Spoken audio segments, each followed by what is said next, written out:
అందరికీ నమస్కారం. తెలుగు కథల సంపుటికి స్వాగతం. నేను చెప్పే కథలు కనుక మీకు నచ్చినట్లయితే తప్పకుండా లైక్ చేసి, షేర్ చేసి, సబ్స్క్రైబ్ చేసుకోండి. చందమామ కథల్లో స్నేహ పాత్రత. ఇది రాసిన వారు కొండూరి సత్యనారాయణ గారు.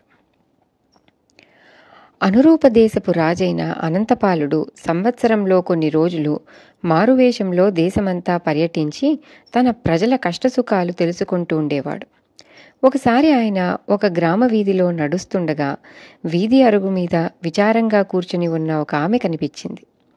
రాజు ఆమెను విచార కారణం అడుగుదామనుకునేంతలో పక్క ఇంటిలో నుంచి మరొక ఆవిడ బయటికి వచ్చి విచారంగా ఉన్న ఆమెను, "ఏం కాంతమ్మ, మరీ అంత విచారంగా కూర్చున్నావు?"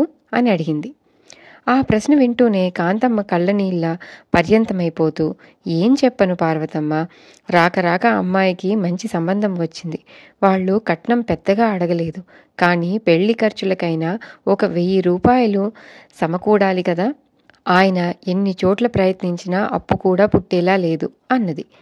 పార్వతమ్మకు కాంతమ్మ భర్త చాలీచాలని సంపాదన గురించి తెలుసు. ఆ భార్యాభర్తలు ఈడుకొచ్చిన కూతురు పెళ్లి కోసం సంవత్సరం నుంచి బెంగపడిపోతున్నారు. కాంతమ్మ, "నేను అమ్మాయి పెళ్లి గురించి అప్పుడప్పుడు ఆలోచిస్తూ ఉంటాను. నాది అంత కలిగిన సంసారం కాదని నీకు తెలుసు కదా. దేవుడి దయవల్ల ఒక్క 2000 రూపాయలు నిధి దొరికితే అందులో ఒక 1000 నీ కూతురు పెళ్లి ఖర్చులకిచ్చి మిగతా 1000తో కొద్ది రోజుల పాటైనా చీకు చింత లేకుండా కాలం గడపాలని ఉన్నది" అన్నది పార్వతమ్మ. రాజు ఈ సంభాషణ విన్నాడు. ఇద్దరు ఇరుగు పొరుగున ఉన్న బీద కుటుంబీకులని ఆయనకు అర్థమైంది. ఆ మర్నాడు పార్వతమ్మ సూర్యోదయంతోనే నిద్రలేచి వీధి వాకిలి తెరిచేసరికి గడప పక్కన ఒక మూట కనిపించింది. అందులో 2000 రూపాయలున్నవి. వీధిలో ఎక్కడా జనసంచారం లేదు. ఆమె సంతోషంగా డబ్బు మూట తీసుకొని ఇంట్లోకి వెళ్ళిపోయింది. కొంచెం పొద్దెక్కాక రాజభటుడొకడు వీధిలో చాటింపు వేయిస్తుండడం పార్వతమ్మ చెవిన పడింది. గ్రామ వీధిలో ఎక్కడో 2000 రూపాయల మూట జారిపోయిందని, ఊరి వెలపల మామిడి తోటలో విడిది చేసి ఉన్న రాజుగారికి దాన్ని తెచ్చి ఇస్తే తగిన బహుమానం ఇస్తారని ఆ చాటింపు. పార్వతమ్మ డబ్బు మూట తీసుకొని రాజు దగ్గరకు పోయి అది దొరికిన విధం చెప్పి ఆయన ముందుంచింది. రాజు పార్వతమ్మను మెచ్చుకొని, "ఈ 2000 నీకు బహుమానంగా ఇస్తున్నాను, తీసుకుపో" అన్నాడు.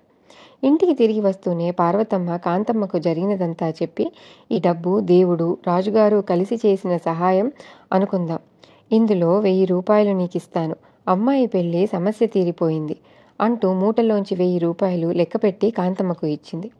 డబ్బు చూసి ఆ క్షణంలో కాంతమ్మ సంతోషించినా ఆ తరువాత పార్వతమ్మ మీద ఆమెకు ఈర్ష్య పుట్టుకు వచ్చింది. తన కూతురు పెళ్లికి 1000 రూపాయలు ఇస్తానన్న తర్వాతే పార్వతమ్మకు ఆ డబ్బు మూట దొరికింది అంటే అది దొరకడానికి తన కూతురు అదృష్టం ముఖ్య కారణం. కాంతమ్మ దురాశ కొద్దీ ఇలాంటి తలతిక్క ఆలోచనలు చాలాసేపు చేసి ఆ సాయంత్రం పార్వతమ్మ పెరటిదొడ్లో బావి నీళ్లు చేదుకుంటుండగా చెప్పుడు కాకుండా ఇంట్లోకి పోయి పెట్టెలో ఉన్న డబ్బు మూట తీసుకుని వెళ్ళిపోయింది. ఆ తరువాత పార్వతమ్మకు పెట్టె తెరిచి డబ్బు మూట కోసం చూస్తే అది కనిపించలేదు. ఆమె బాధపడుతూ కాంతమ్మ దగ్గరకు పోయి సంగతి చెప్పింది. కాంతమ్మ ఎక్కడలేని విచారం నటిస్తూ, "ఎంత అన్యాయం! నా కూతురు పెళ్లి ఎలాగోలా అవుతుంది. నువ్విచ్చిన 1000 రూపాయలు తీసుకుపో" అన్నది.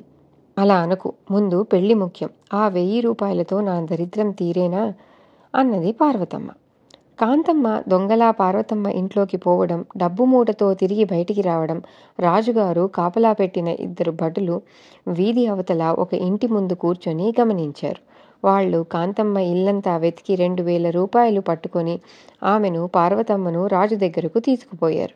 రాజు పార్వతమ్మతో, "నీకిచ్చిన 2000 రూపాయలు నా భటులకు ఈ కాంతమ్మ ఇంట్లో దొరికినాయి.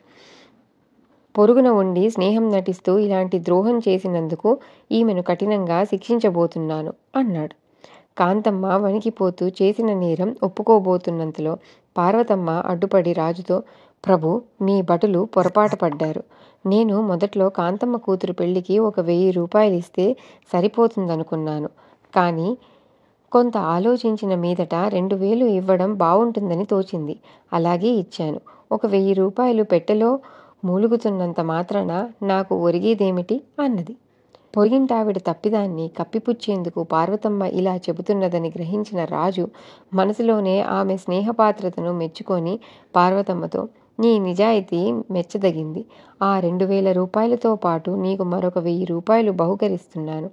ఈ డబ్బంతా నీ దగ్గరే ఉంచుకొని కాంతమ్మ కుమార్తె పెళ్లి సక్రమంగా జరిపించడమే కాక ఆమె వక్రబుద్ధిని సరిచేసే బాధ్యత కూడా నీ మీదే పెడుతున్నాను అన్నాడు.